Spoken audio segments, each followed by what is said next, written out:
नमस्कार, मैं आपका मित्र सर्वमित्र।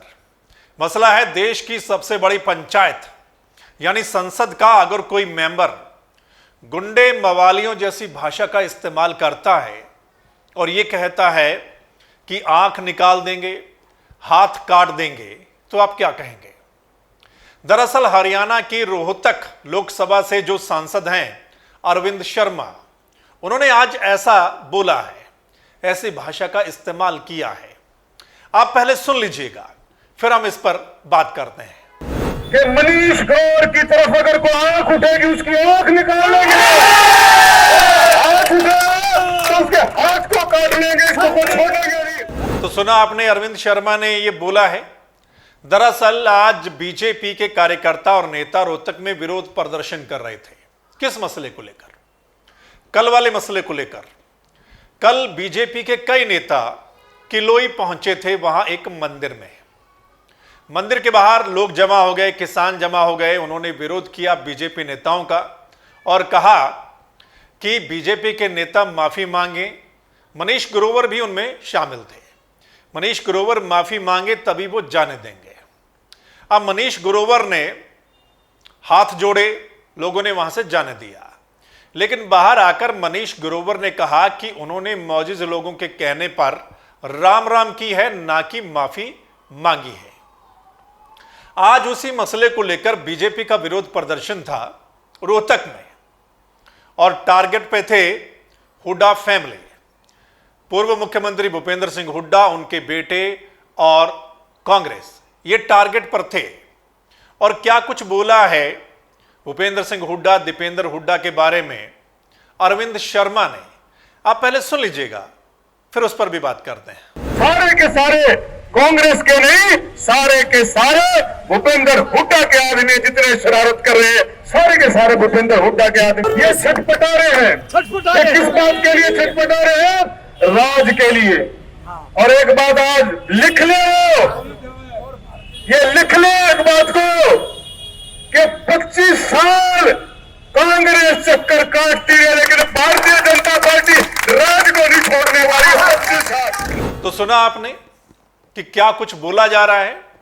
दरअसल कल वाली घटना के बाद बीजेपी नेताओं का यह कहना है और उनको लगता है कि कल वहां पर किसान नहीं थे जो विरोध कर रहे थे, लोग नहीं थे, बल्कि वो हुड्डा के भेजे हुए लोग थे, समर्थक थे।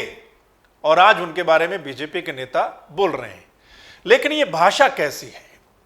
जो आंख निकाल लेने वाली भाषा है, जो हाथ काट लेने वाली भाषा है, ये क्या एक जनप्रतिनिधि की होनी चाहिए? और खासकर जो जनप्रतिनिधि देश की सबसे बड़ी पंचायत के लिए चुना गया हो, क्या उसकी ऐसी भाषा होनी चाहिए? फिर उसमें और किसी गुंडे मवाली में क्या फर्क है, ये आप भी हमें बताइएगा। वहीं जोश जोश में जब एमपी अरविंद शर्मा बोल रहे थे तो वो ये भी कह रहे थे कि कांग्रेस भूल जाए, बीजेपी 25 सालों तक राज करेगी। अब ये जो राज करने वाली बात है ये पुरानी है। जब राजा महाराजा हुआ करते थे, वो लोगों को प्रजा समझते थे, पहले वो उनके बेटे आगे आगे, मतलब उनका राज चलता था। अब वो वाली प्रथा नहीं है। अब लोकतंत्र है हमारे देश में। कुछ सालों बाद लोगों को अधिकार मिलता है वोटिंग करने का, मतदान करने का। वो अपने मत से नेता चुनते हैं, फिर सरकार बनाते हैं। ऐसे में वो वाली प्रथा नहीं है कि कोई 25 साल तक राज करेगा और ये दावा करे कि राज करेगा। दूसरी तरफ कुछ नेता कहते हैं कि वो तो सेवा करने आए हैं, सेवक हैं। ऐसे में अरविंद शर्मा कह रहे हैं कि वो राज करेंगे। तो ये दोनों बातें अलग हैं। सो आज कई सारी बातें अरविंद शर्मा ने बोली हैं, लेकिन बड़ी बात जो वो भाषा का इस्तेमाल कर रहे हैं जोश जोश में आकर, एक बात उन्होंने और बोली है कि उनकी जीत मनीष ग्रोवर की वजह से हुई है। अब इस बात को आप कैसे देखते हैं? मतलब जनता की वजह से नहीं, वो कह रहे हैं कि मनीष ग्रोवर की वजह से उनकी जीत हुई है। और उस समय क्या कुछ निकल कर सामने आया था जब लोकसभा का चुनाव हुआ था, क्या कुछ आरोप लगे थे मनीष ग्रोवर पर, वो भी आप जानते होंगे। ऐसे में अरविंद शर्मा का यह कहना कि उनकी जीत मनीष ग्रोवर की वजह से हुई है, मतलब यह भी अपने आप में बड़ा सवाल है।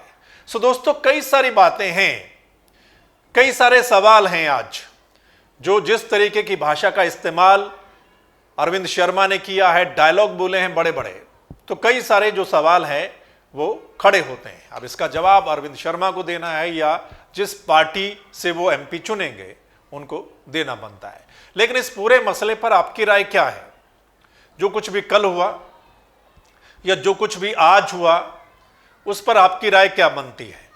आपने भी अपनी राय जो है वो ज़रूर देनी है। एक और मसला है जो नारनौंद में चल रहा है कि वहाँ पर थाने में किसान जमा हुए हैं, वहाँ पर भी एक राज्यसभा के जो सांसद गए थे, उनको लेकर वहाँ पर विरोध प्रदर्शन में एक किसान जो है वो बहुत जो है मतलब सीरियस हालत में जो है अस्पताल में दाखिल है, और वहाँ पर किसान जमा हुए हैं थाने में। वो कहते हैं कि उस सांसद के खिलाफ जो मामला दर्ज होना चाहिए। तो ये दो मसले हैं, इस पर आपने अपनी राय जो है वो ज़रूर देनी है, कमेंट करके लिखना है, इस वीडियो को शेयर करना है आप लोगों ने। और अगर आप चाहते हैं कि सही मसले आप तक पहुंचे, सही वीडियो आप तक पहुंचे, सही ग्राउंड रिपोर्ट आप लोगों तक पहुंचे, फिर आपने इस चैनल यानी द मसला को लाइक, सब्सक्राइब, फॉलो ज़रूर करना है, शेयर जरूर करना है, ताकि अगली वीडियो जो है वो आप सब लोगों तक पहुँच जाए। धन्यवाद, नमस्कार, आदाब, सत श्री अकाल, राम राम।